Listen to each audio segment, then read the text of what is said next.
What do you do to help yourself relax? Do you go outside and explore nature? If you're a dog like Bumble, who you can see here, then it's not about relaxation. It's out. Being outside is about having fun, finding new smells and exploring. Being curious about what new stones he can find on the water's edge. But let's go back to this stone and the sound that you heard of the water. Is it the rhythm of the waves that relaxes you? Is it just the sound, or is it the vibration?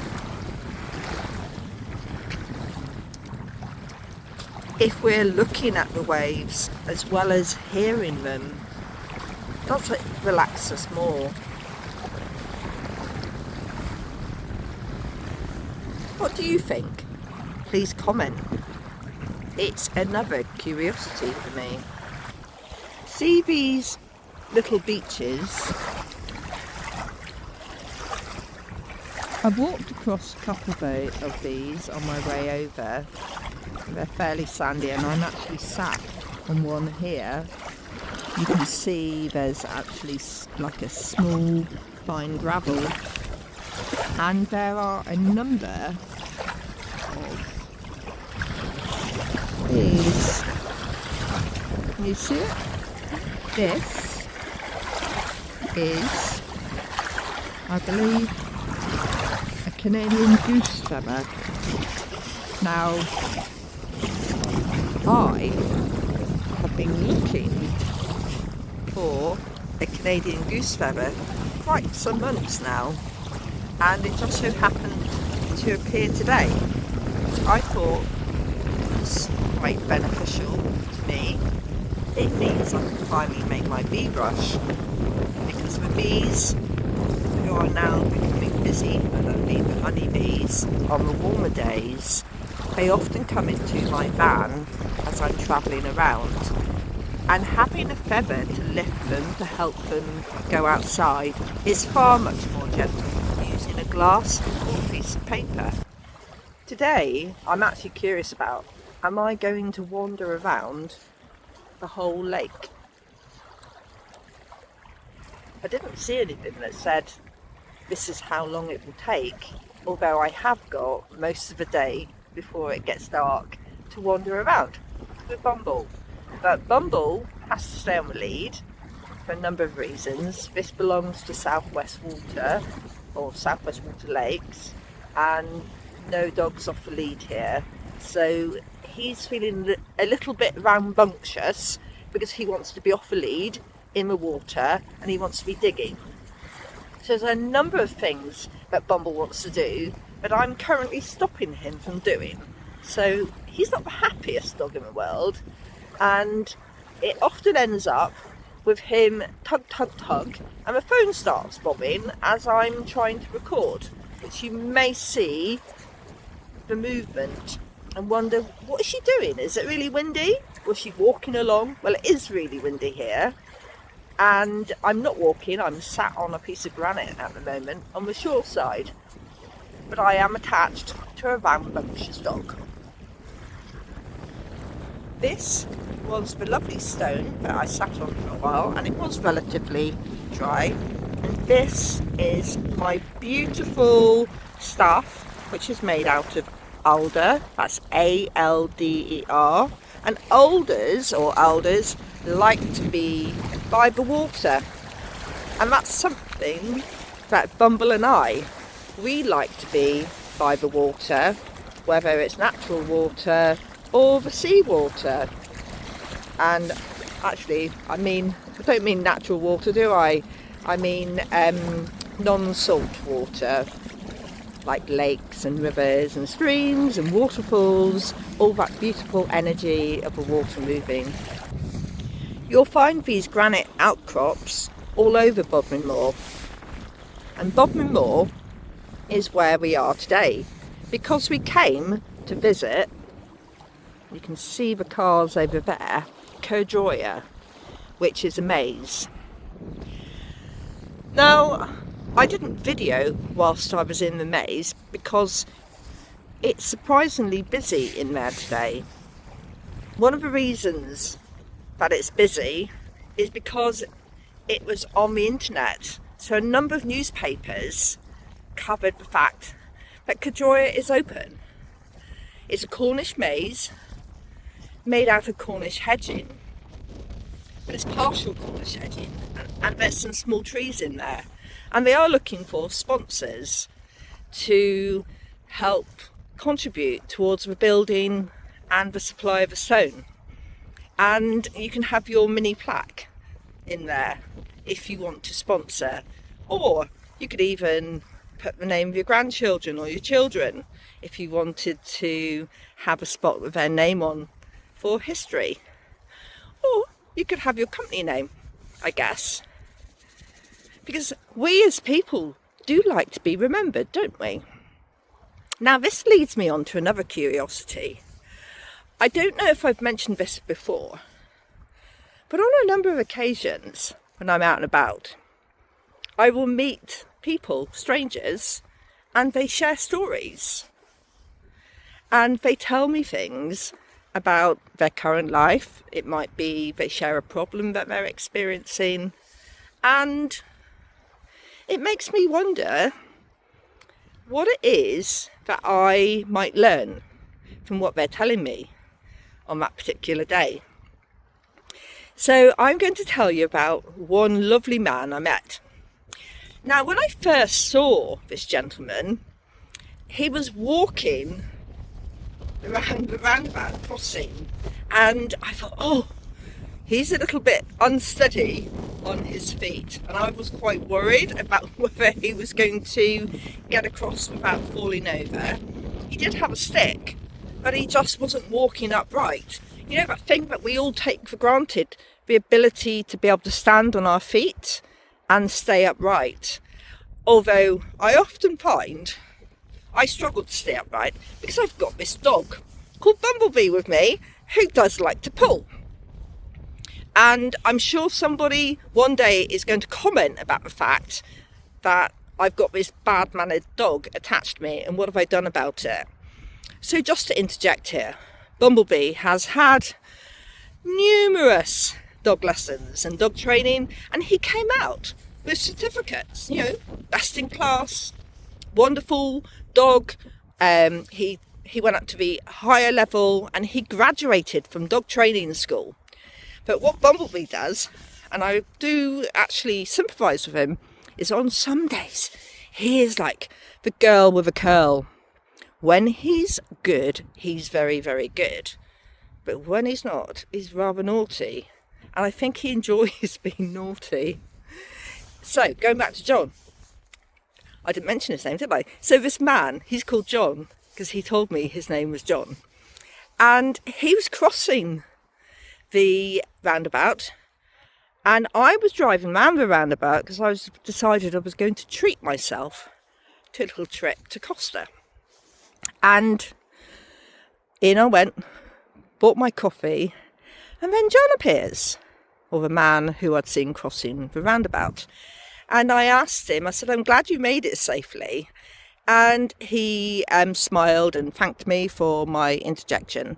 And he then went off and, you know, bought whatever he was going to buy for his tea.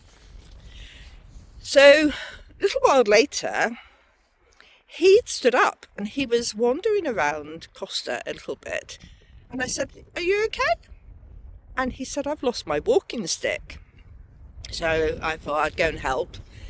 And one of the girls that worked in Costa found his walking stick. And I suggested that if he put a little bit of coloured tape on it, it might be easier to find if he lost it. And then John yeah, I didn't know his name at the time, but John came over and said, could he come and sit with me? And I said yes. And then John told me some of his story. John lives alone in the town that I was visiting Costa. And he told me about, first of all, this rhododendron bush that he has, which comes from an island in Japan, and it's from the mid-level. And John said this particular rhododendron is quite hardy because it's not too close to the top, but it can cope with the cold, and it's nice and compact because it isn't in the warmer part of this island. And the island, he said, is like a mountain with these rhododendron bushes growing on, and it has a white flower. So I thought that was something interesting that I could go and have a look for. Then John was saying he didn't know what he was going to do because he knew that he was getting quite close to the end of his days, so he was feeling quite low about that, and who was going to take good care of his rhododendron. So we had a chat around who could he get advice from. And I knew that there was a place in Cornwall called Anthony House, which is linked to the National Trust, and they have a number of rhododendron trees there. So we had a chat about how he could contact the National Trust and ask for guidance to see if their gardener could give him some help with his rhododendron bush and what to do in the future with it, especially if house sold and somebody else took over. Then we started talking about what else John had in his garden, and it transpires that John was a gardener at Lambeth Palace for the Archbishop of Canterbury, and so he had quite a career working for the church and living in London. And when he retired, he had to give up his tied house, which is when he and his wife decided to move towards Cornwall and the town that they live in, which was lovely. And he's obviously used his skills with his garden, and he's also a frequent visitor to some of his local garden centres. And John told me how he went to one of the garden centres where they had a cafe, and they also had a piano, which he asked if he could play it. And he looks at me and he said, I thought I'd sit down. He said, and I tested my fingers out, and then I thought I would play a little bit of Schubert. So there he was, this seemingly lost gentleman who was an extraordinary person with his gardening background and his ability to play the piano beautifully, because he pleased many people in the cafe that day. And I asked him, will you be going back to play again? And he said, yes, if the customers don't mind, I'd like to go back. The other thing that John shared with me was that he loved taking photographs, and he often liked to catch the sunset at particular places in town. Or he said how the light was particularly good in some of the graveyards or the churchyards, depending on how you like to term them. So, taking a leaf out of John's book, I'm going to go and investigate a few of those churchyards and have a look and see what they look like when the light is changing. Because I'm always curious about how the light changes what we're doing. Now, I've got one thing just to interject. As I mentioned, I'm at Cauldron, and Bumblebee and I were walking around trying to have a moment of peacefulness as we were walking and make the most of being in a maze. And a little boy with his grandparents walked past, and he looked at us and he pointed and said, "Cat." And his granddad said, no, that's a dog. But the little boy was convinced there was a cat with us. So I did wonder, I am curious, is Paddy wandering around and was visible to the little boy? And Paddy was a ginger cat that used to live with me before he passed over and crossed the Rainbow Bridge. So a few things to think on there. If you have any comments and you would like to ask any questions or give me any feedback, please do, because I would be interested to know your thoughts. And we're just going to walk along the lake a little bit further and see what else we can find and what else to be curious about. Have a look at this area here with the granite and where the water moves through the marsh grass and the tree, and another large piece of granite, quite a boulder, moving out to the lake. I'm going to zoom in to the tree. Can you see? It's in flower. There we go. Look at those buds coming through. Absolutely gorgeous. The white and the purple tips bobbing in the wind. Which is one of the reasons I was unable to take a photograph of them. I've been looking for where the flowers are coming out because it does interest me. Where the flowers are, there's pollen for the honeybees and the insects to feed from.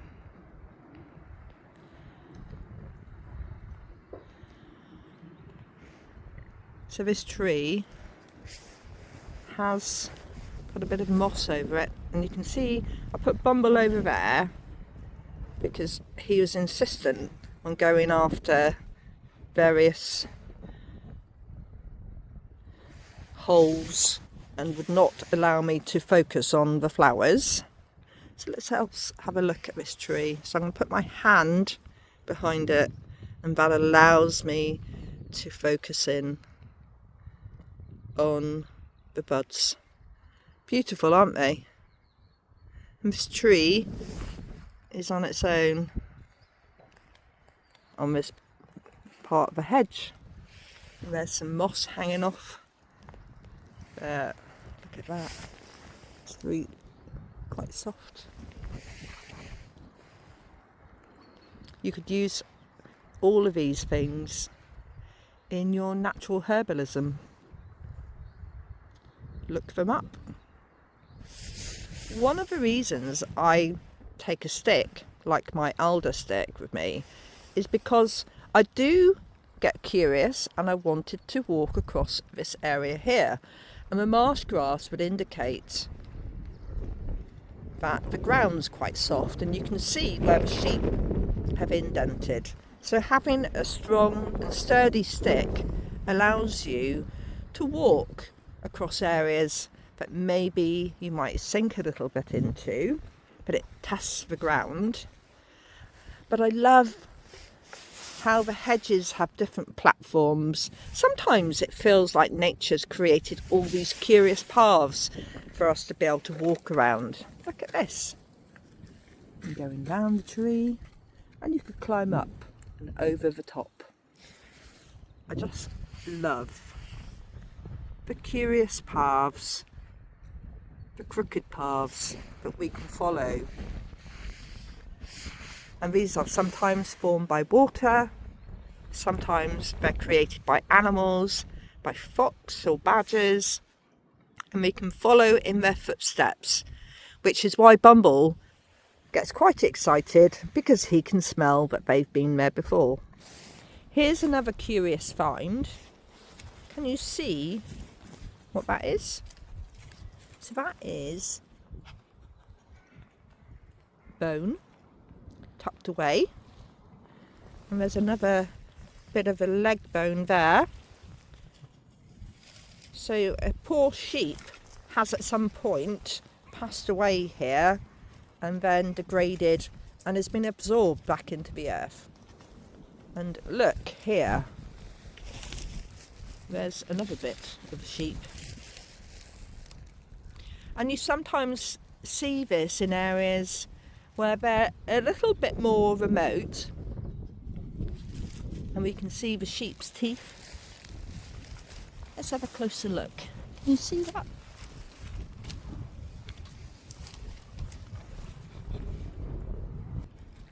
just showing you a close-up of what the sheep's teeth look like. And Bumble's obviously having a sniff of it, despite the fact that there isn't actually anything there for him to eat. And there we have the sockets that have been filled with debris. You can see markings based on how long it's been here. I'm just going to turn it over so you can see where the nose part is. It's just quite a long stretch, isn't it, with those finer bones at the top.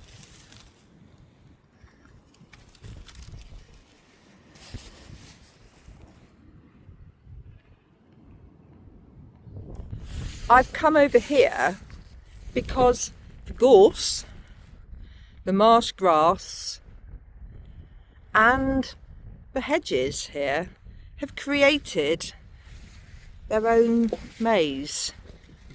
Can you see where you could, if you're smaller, move through and play? This would be a perfect place for children running around. And you can see well, there's different choices, different paths to go. Well, there's a few brambles there, so maybe not in that middle bit, unless you're a rabbit, because you'd be able to go down underneath. And you can see where Bumble's sniffing is where a rabbit has most likely moved through. And the birds will be hiding from him. Not that he can do anything about it. So we're going to move here, and you can see secret hiding places amongst the gorse. If you want to stay there out of the wind, the gorse is perfect for that, isn't it? And then you have the shelter that's created by the wall here, the low wall with grass and moss. I'm going to show you, this is where you could go in to hide from the wind. So you could tuck yourself in there if you had to, if it is particularly bad weather. There was a place in Wales where I actually did use the gorse bushes to break the wind and allow me to have a moment so I could have a hot drink. Let's zoom in so you can see there, and you can see where an animal has been chewing the gorse wood on the inside, and there we have the sheep wool attached to a bramble hanging off. So the sheep have been in there using it as well, haven't they? You'll notice there is a bit of blueness in the sky, and I'm going to go over and visit the trees. Can you see there is moss on there? Again, can you see that? Look at that, beautiful, isn't it? Look at the patterns. I'm always curious about the patterns that nature creates. That's absolutely beautiful, isn't it? For different colours. You can see why people have created fabrics reflecting nature. It's all out there for us to see. We just have to be curious and go out and look for it. And here are a few more buds. Beautiful, aren't they? You can see the colour. These have got a green tip, and then their pinkness is on the lower side. And you can see the thorn with greenery coming off the thorns as well, but that looks like it might be a bit of moss coming off there. Yeah, look at that. Beautiful. I'm trying to focus here on one of the hawthorn haws next to the bud behind it. Oh, look at that. it's finally come in, beautiful. So these two trees that are together on the hedge, they're creating a gateway between them, are those gorgeous hawthorns, their thorns showing and the leaves. Many years ago, people would eat these young leaves on a hawthorn as part of their spring diet. I mentioned the gateway between the two hawthorns, which entices you to pass through the middle and maybe weave your way in a figure of 8. When you look at this, is there anything that you feel that you want to do? Come and have a closer look, or follow the hedge line? What does it make you think? I wanted to show you another little pathway. Can you see this one? Up through the gorse bush and up the hedge. Essentially, I'm following paths that make me curious. And I look up there, and I did think about it, but there's quite a few brambles on that section, so I think I might give it a miss. But there is a lovely hawthorn at the top. And there's another one of those gorse bushes that's got like a cave of protection in it. Shall we have a closer look and see if we can see inside? Wow, look in there. Can you see that?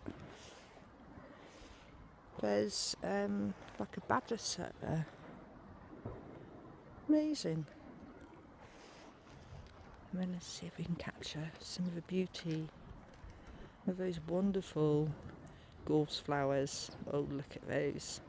That's gorgeous, isn't it? I wonder who walks up and down there to eat the grass at the top. Unfortunately, one of those people who likes to leave their rubbish behind has been here. I didn't bring a rucksack with me to carry the rubbish that I might find, because I really did not think I would find rubbish over here, because it's quite some way from the main road, so you don't get the sort of rubbish that gets thrown out of people's cars here. But I'm guessing that with the arrival of the maze and people visiting and no bins, people are going to start leaving their rubbish behind. What do you think? Why don't people take responsibility for their own rubbish? I'm just getting closer to this bit of rock here. You see the colours there? Pinks and white. A huge lump of quartz that's got moss on it still, and you've got the redness. Is that from the metal veins that are going through it? I wonder what metal is causing that colour. Is it tin? If there's any geologists watching who might comment on what you think this rock is. This area here is perfectly sheltered from the wind at the moment, and you can see these hillocks that are perfect places to sit down on, aren't they? You could come here because there's lots of hillocks here for you to sit on to have your picnic. I wonder how many people have sat here in the past and gathered out of the wind and shared stories about who they are and where they've come from.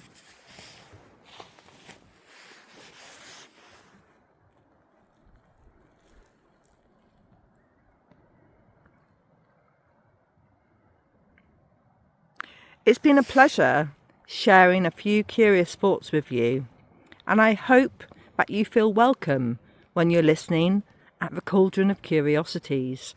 If you have any questions, please go to info@thedandelionmoon.co.uk and send any messages that you would like to send to me, and I will do my best to answer you as promptly as possible.